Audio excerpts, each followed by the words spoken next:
നമസ്കാരം. മലയാളിക്ക് സംഗീതം എന്നാൽ യേശുദാസാണ്. പതിറ്റാണ്ടുകളായി മലയാളി കാതോരം ചേർത്ത് ഹൃദയത്തിലേറ്റുന്ന നിത്യഹരിത രംഗത്തിന്റെ പേര് കൂടിയാണ് യേശുദാസ്. മലയാളിക്ക് ഗായകൻ എന്നതിലുപരി മറ്റെന്തെല്ലാം കൂടിയാണ് ആ മനുഷ്യൻ എന്ന് പറയാം. തന്റെ സുഖദുഃഖങ്ങളിലും സന്തോഷ സന്താപങ്ങളിലുമെല്ലാം കൂട്ടായി എത്തുന്ന ഗാനങ്ങൾ, അവയ്ക്ക് പിന്നിലെ സ്വരമാധുര്യം, മണ്ണിലെ ഗാനഗന്ധർവൻ. ആ അപൂർവ സുന്ദര സ്വരമാധുരി നുണയാത്തവരായി ആരും ഉണ്ടാകില്ല എന്ന് പറയാം. പതിറ്റാണ്ടുകൾക്കിപ്പുറം മാറ്റിവെക്കാനാകാത്ത ശീലമായി മലയാളിക്ക് യേശുദാസ് മാറിക്കഴിഞ്ഞു. പകരം വെക്കാനാകാത്ത വികാരം, അതാണ് ആ ശബ്ദത്തിന്റെ മാറ്റുകൂട്ടുന്നത്. വാക്കുകൾ മതിയാകാതെ വരും ആ സ്വരമാധുരിക്ക് വിശേഷണങ്ങൾ തീർക്കാൻ. തലമുറകളെ തന്റെ ആരാധകരാക്കി ഇന്ദ്രജാലം ദാസേട്ടൻ തുടർന്നുകൊണ്ടേയിരിക്കുകയാണ്. മലയാളികൾ ഉള്ളിടത്തോളം കാലം കെ.ജെ. യേശുദാസും ആ ശബ്ദവും നിലനിൽക്കും. പരിപാടികളിലെല്ലാം സദസ്സിന്റെ മുൻനിരയിൽ യേശുദാസിനൊപ്പം അദ്ദേഹത്തിന്റെ പ്രിയ പത്നി പ്രഭയും ഉണ്ടാവാറുണ്ട്. പ്രഭയോടുള്ള പ്രണയത്തെക്കുറിച്ച് പറഞ്ഞുള്ള യേശുദാസിന്റെ വാക്കുകൾ പലവട്ടം വൈറലായിട്ടുമുണ്ട്.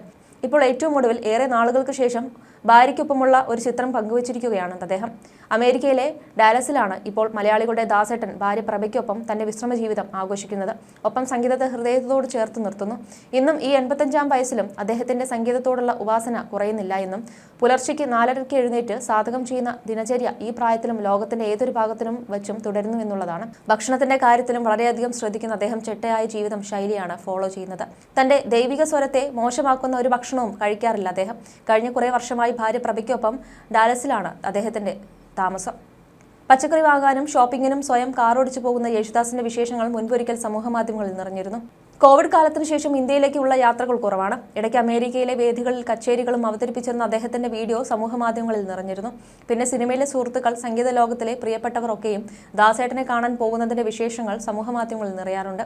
താൻ തുമ്മിയാലും അതിലും സംഗീതം കണ്ടെത്തുന്നയാളാണ് പ്രഭ എന്നൊരിക്കൽ യേശുദാസ് പറഞ്ഞിട്ടുണ്ട്.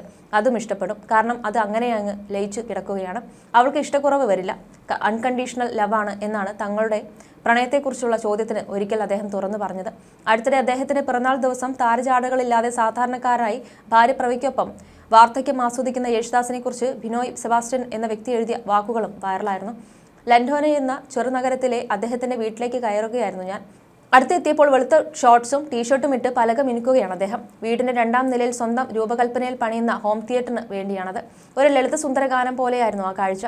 ഇന്ത്യയിൽ സെലിബ്രിറ്റികളുടെ സെലിബ്രിറ്റിയായ യേശുദാസ് ലാളിത്യത്തിന്റെ ലാളിത്യത്തോടെയാണ് ഇവിടം ജീവിതം നയിക്കുന്നത്. 84-ാം വയസ്സിലേക്ക് പ്രവേശിക്കുന്ന അദ്ദേഹത്തിന്റെ കഠിനാധ്വാനവും നിതാന്ത പരിശ്രമവും ആദരണീയവും അനുകരണീയവുമാണ്. 1000 പൂർണ്ണചന്ദ്രനെ ദർശിച്ച അദ്ദേഹം ഇപ്പോൾ ശാന്തസുന്ദരനായ ജീവിതം ആസ്വദിക്കുന്നു. ഒരു സമ്പൂർണ്ണ യോഗ്യവര്യന്റെ സംയമനത്തോടെ.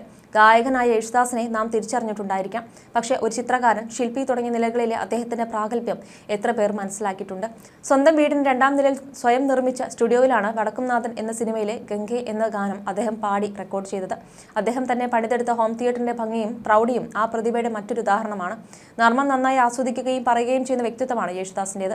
വേദങ്ങളിലും പുരാണങ്ങളിലും ആദിമ ഗ്രന്ഥങ്ങളിലുമുള്ള വേദാന്തങ്ങൾ ഗ്രഹിച്ചിട്ടുള്ള അദ്ദേഹം മനുഷ്യർ ഉൾപ്പെടുന്ന പ്രകൃതിയെ സ്നേഹിക്കുന്നു. ഒരു പാട്ട് ഒരു സിനിമയിൽ പാടുവാൻ അവസരം കിട്ടിയാൽ പിറ്റേന്ന് മുതൽ സെലിബ്രിറ്റി കുപ്പായമിടുന്നവർക്കിടയിൽ ഇന്ത്യയുടെ മഹാപ്രതിഭയായ ദാസേട്ടൻ വേറിട്ട് നിൽക്കുന്നു എന്നാണ് ബിനോയ് സെബാസ്റ്റ്യൻ കുറിച്ചത്. ഈ വേളയിൽ അദ്ദേഹത്തിന്റെ ഒരു അഭിമുഖവും സോഷ്യൽ മീഡിയയിൽ ശ്രദ്ധ നേടുന്നുണ്ട്. ഞാൻ മദ്യപിക്കുമോ എന്ന കാര്യത്തിൽ ഇപ്പോഴും ചിലർക്ക് വിശ്വാസമില്ല. കൊച്ചിലെ മുതൽ ഡോക്ടർ എനിക്ക് ടോണിക് എഴുതിയാൽ അതിൽ ആൽക്കഹോളിക് കണ്ടന്റ് ഉണ്ടെങ്കിൽ അതെനിക്ക് വേണ്ട. അത് കഴിക്കുമ്പോൾ എനിക്ക് എന്തൊക്കെയോ ബുദ്ധിമുട്ട് വരുന്നു എന്ന് പറയാറുണ്ട്. അതിനോട് വെറുപ്പുണ്ടായിട്ടില്ല. എന്തോ ഒരു ശക്തി ആദ്യം മുതലേ എന്നെ ഇതിൽ നിന്നും പിൻവലിക്കുന്നുണ്ടായിരുന്നു. അത് ഞാനായിട്ട് ചെയ്യുന്നതല്ല. ചില സമയത്ത് എനിക്ക് തന്നെ ചില സംശയങ്ങളും വരാറുണ്ട്. നമ്മളെ കൊണ്ട് തെറ്റ് ചെയ്യിപ്പിക്കുന്നതും ചെയ്യിപ്പിക്കാതിരിക്കുന്നതും ദൈവം തന്നെയാണ്. നിഷ്ഠകളൊന്നും താനേ വരുന്നതല്ല. ഞാനും മനുഷ്യനല്ലേ, എനിക്കും വീക്ക്നെസ്സുകളൊക്കെ ഉണ്ട്. സംഗീതത്തോട് കൂടുതൽ ഇഷ്ടവും ബഹുമാനവും ഒക്കെ വന്നതുകൊണ്ട് ഭക്ഷണ രീതി പോലും ഞാൻ ശ്രദ്ധിക്കാറുണ്ട്. പാടുമ്പോൾ എന്തെങ്കിലും ബുദ്ധിമുട്ട് വരുത്തുന്ന ഭക്ഷണമാണെങ്കിൽ ഞാനത് കഴിക്കില്ല. അങ്ങനെ പോയി ഒരേ തരത്തിലുള്ള രീതിയിൽ വന്ന് നിൽക്കുകയാണ്. അതുകൊണ്ട് എനിക്ക് കിട്ടുന്ന ഒരു സുഖം എന്താണെന്ന് വെച്ചാൽ തൻ്റെ പാട്ട് കേട്ട് മറ്റുള്ളവർ മനസ്സ് നിറഞ്ഞ് ആസ്വദിക്കുന്ന കാഴ്ചയാണ്. ഭക്ഷണം കഴിച്ചതിനേക്കാളും സന്തോഷമാണ് ആ ഫീലിംഗ്. പിച്ചളപാത്രമാണ് തൊണ്ട, സ്വർണ്ണപാത്രമല്ല. സ്വർണ്ണപാത്രത്തിന് ശബ്ദം കുറവാണ്, പിച്ചളപാത്രത്തിന് ശബ്ദം കൂടുതലാണ്. അതിൽ ദിവസവും തുടച്ചു വെക്കണമെന്ന് എന്നോട് ചെമ്പൈ സ്വാമികൾ പറയാറുണ്ട്. അത്രയും സൂക്ഷിക്കണം ശബ്ദം. കുടുംബകാര്യത്തിലും ഞാൻ ഭാഗ്യവാനാണ്.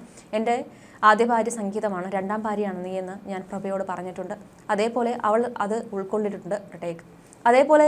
ഉൾക്കൊണ്ടിട്ടുണ്ട്. എന്നെക്കാളും പാട്ട് ഇഷ്ടപ്പെടുന്നയാളാണ് അവൾ. എൻ്റെ അമ്മയുടെ പല ഗുണങ്ങളും അവൾക്ക് കിട്ടിയിട്ടുണ്ട്. കലാകാരൻ എന്ന നിലയിൽ എനിക്ക് കിട്ടിയ ഭാഗ്യമാണ് പ്രഭ എന്നുമായിരുന്നു യേശുദാസ് പറഞ്ഞത്. അതേസമയം അടുത്തിടെ അദ്ദേഹത്തിന്റെ ആരോഗ്യത്തിന് സാരമായ ബുദ്ധിമുട്ടുകളുണ്ടെന്നും ഡയാലിസിസിന് വിധേയനായിക്കൊണ്ടിരിക്കുകയാണെന്ന തരത്തിലും ചില വാർത്തകൾ പ്രചരിച്ചിരുന്നു. എന്നാൽ ഇതെല്ലാം വ്യാജ വാർത്തകളാണെന്നും പ്രചരിക്കുന്ന വാർത്തകൾ യാതൊരു സത്യവുമില്ലെന്നും വ്യക്തമാക്കി അദ്ദേഹത്തിന്റെ അടുത്ത വൃത്തങ്ങൾ വ്യക്തമാക്കിയിരുന്നു. 1961 നവംബർ 14 യേശുദാസിന്റെ ആദ്യ ഗാനം റെക്കോർഡ് ചെയ്തത്. കാൽപ്പാടുകൾ എന്ന സിനിമയിൽ പാടാൻ അവസരം നൽകി. സിനിമയിൽ മുഴുവൻ ഗാനങ്ങളും പാടാനായിരുന്നു ക്ഷണിച്ചിരുന്നതെങ്കിലും ജലദോഷം മൂലം ഒരു ഗാനം മാത്രമേ പാടാനായുള്ളൂ. അങ്ങനെ ജാതിഭേദം മധുദോഷം എന്ന് തുടങ്ങുന്ന ഗുരുദേവ കീർത്തനം പാടി യേശുദാസ് ചലച്ചിത്ര സംഗീത ലോകത്ത് ഹരിശ്രീ കുറിച്ചു. ശ്രീനാരായണ ഗുരുവിന്റെ വിഖ്യാതമായ 4 വരി ശ്ലോകം MP ശ്രീനിവാസൻ ചൊല്ലിക്കൊടുത്ത ഈണത്തിൽ പാടി ആ യുവാവ് അരങ്ങേറ്റം ഗംഭീരമാക്കി. പിന്നെ ഇന്ത്യൻ സംഗീത ലോകം സാക്ഷ്യം വഹിച്ചത് അത്ഭുതകരമായ ഒരു വളർച്ചയ്ക്കാണ്. ഇപ്പോഴും പകരക്കാരനില്ല യേശുദാസിന്. ഇന്നും കർണാടക സംഗീതത്തിന്റെ ഒരു അംശം മാത്രമേ തനിക്ക് സ്വായത്തമാക്കാൻ കഴിഞ്ഞിട്ടുള്ളൂ എന്ന് പരിഭവിക്കുന്ന യേശുദാസ് താൻ വിദ്യാർത്ഥി മാത്രമാണെന്ന് പറഞ്ഞുകൊണ്ടേയിരിക്കുകയാണ്. അസാമീസ്, കാശ്മീരി, കൊങ്കണി എന്നിവയിലൊഴികെ എല്ലാ പ്രധാന ഭാഷകളിലും യേശുദാസ് പാടിയിട്ടുണ്ട്. മികച്ച പിന്നണി ഗായകനുള്ള ദേശീയ പുരസ്കാരം ഏറ്റവും അധികം തവണ നേടിയിട്ടുള്ള യേശുദാസാണ്.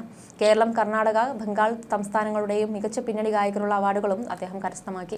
മാറുന്ന കാലത്തിനും അഭിരുചികൾക്കും ആസ്വാദനശീലങ്ങൾക്കും സാങ്കേതിക വിദ്യയ്ക്കും അപ്പുറത്തേക്ക് പറന്നുയർന്ന ആ ശബ്ദം സംഗീതാസ്വാദകരെ ഇന്നും ത്രസിപ്പിച്ചുകൊണ്ടേയിരിക്കുകയാണ്. സംഗീത ലോകത്തിന്റെ കോണിപ്പടികൾ കയറുമ്പോൾ യേശുദാസിനൊപ്പം ചേർത്ത് വെക്കേണ്ട ഒരു പേരാണ് തരങ്കിണി. യേശുദാസിന്റെ സംരംഭങ്ങളിൽ ഏറ്റവും പ്രശസ്തമായത് തരങ്കിണി സ്റ്റുഡിയോ ആയിരുന്നു. 1980 തിരുവനന്തപുരത്ത് തുടങ്ങിയ ഈ സ്റ്റുഡിയോ ആയിരുന്നു ദക്ഷിണേന്ത്യയിലെ ആദ്യത്തെ സ്റ്റീരിയോ ഫോണിക് സ്റ്റുഡിയോ. മലയാളത്തിൽ ആദ്യമായി കാസറ്റ് വിപണിയിൽ എത്തിച്ചത് തരങ്കിണിയാണ്. കാസറ്റ് വിപ്ലവത്തിന്റെ തുടക്കമായിരുന്നു അത്. നിരവധി ആൽബങ്ങൾ തരങ്കിണിയുടെ പേരിൽ പുറത്തിറങ്ങി.